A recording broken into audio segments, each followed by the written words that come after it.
পাকিস্তানের রাজনৈতিক বিশ্লেষক মোহাম্মদ আসলাম খান দৈনিক নাওয়ে ওয়াক্ত পত্রিকায় এক নিবন্ধে লিখেছেন, কাতার ও সৌদি আরবের মধ্যে উত্তেজনা সৃষ্টির পর যে সংকট তৈরি হয়েছে, আমেরিকা ও ইসরায়েল তার সুযোগ নিচ্ছে।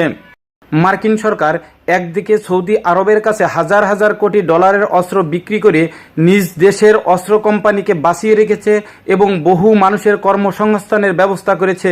অন্যদিকে সৌদি আরবের সহযোগিতায় ইসরায়েল বিরোধী প্রতিরোধ যোদ্ধাদেরকে দুর্বল করার মাধ্যমে আমেরিকা এই অঞ্চলে দখলদার ইসরায়েলের নিরাপত্তা রক্ষার চেষ্টা করছে। আসলাম খান আরও বলেন, কাতার সংকটের শেকড় রিয়াদে নয় বরং তেলাবিবে।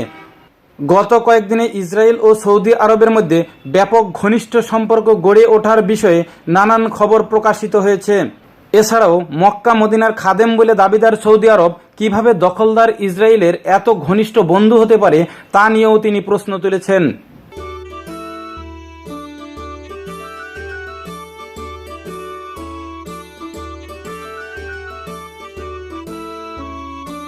পাকিস্তানের এ রাজনৈতিক বিশ্লেষক তার নিবন্ধে এবার সুন্নি শাসিত মুসলিম দেশগুলো একে অপরের বিরুদ্ধে অবস্থান নেওয়ার কথা উল্লেখ করে আরও লিখেছেন, কাতারের আমির এতদিন ভেবেছিল তার দেশে মোতায়েন মার্কিন সামরিক ঘাঁটি প্রতিবেশী দেশগুলোর হুমকি বা হামলা থেকে রক্ষা করতে পারবে।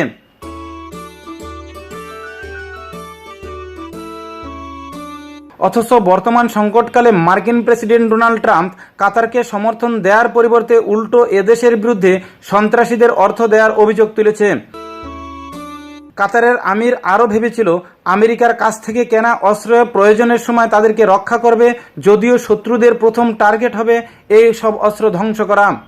এদিকে নানান কেলেঙ্কারিতে জড়িত সৌদি আরব এখন নিজের ভাব মর্যাদা ফিরিয়ে আনার চেষ্টা করছে।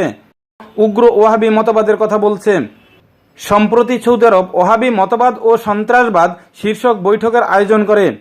সৌদি কর্মকর্তারা এটা বুঝতে পেরেছে বর্তমান পরিস্থিতিতে নিজেদেরকে ভিন্ন চেহারায় উপস্থাপন করতে হবে, আর এজন্যই তারা কথিত সন্ত্রাস বিরোধী জোট গঠন করেছে।